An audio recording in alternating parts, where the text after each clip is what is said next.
In this tutorial we're going to go over how to make and use the Steno Mark in the Xpression.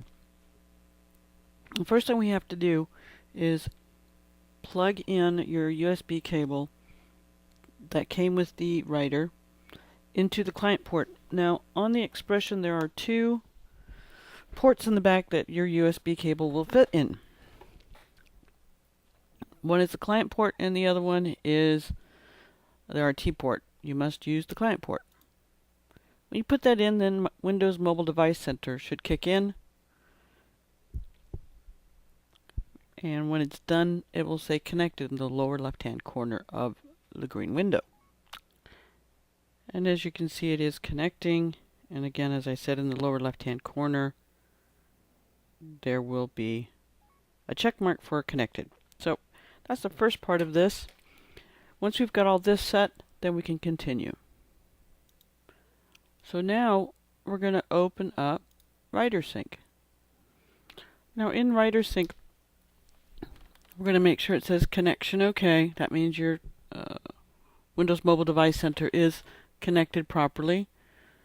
And we're going to go into General, into Special Strokes. So here is in the Special Strokes, here we see the Mark button. So you click on that, and then you select what you want your mark stroke to be. And I'm going to select this. Okay, once we click on OK, and it's in there. All right. So now here, when I click on Apply, and then click Settings Saved Successfully, and then if I click over here, it says Loading Options. When you see that pop up, that means it's updated the writer. So how this works is when you're writing, and we'll see our steno strokes here on the right, and I'm going to now hit my mark stroke. And so the next stroke that I hit will be in red.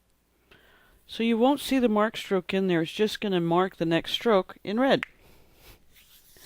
And really that's all there is to creating a mark stroke in your writer. Now if you want to use this, you can go into Find and say I want to find the last mark stroke. And write a little bit more here. And I'm going to do this stroke again, and now I'm going to find my mark stroke.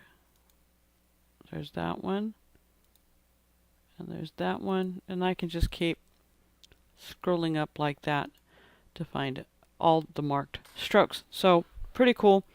That is all you need for making a marked stroke. I hope this helps, and I'll see you in my next video.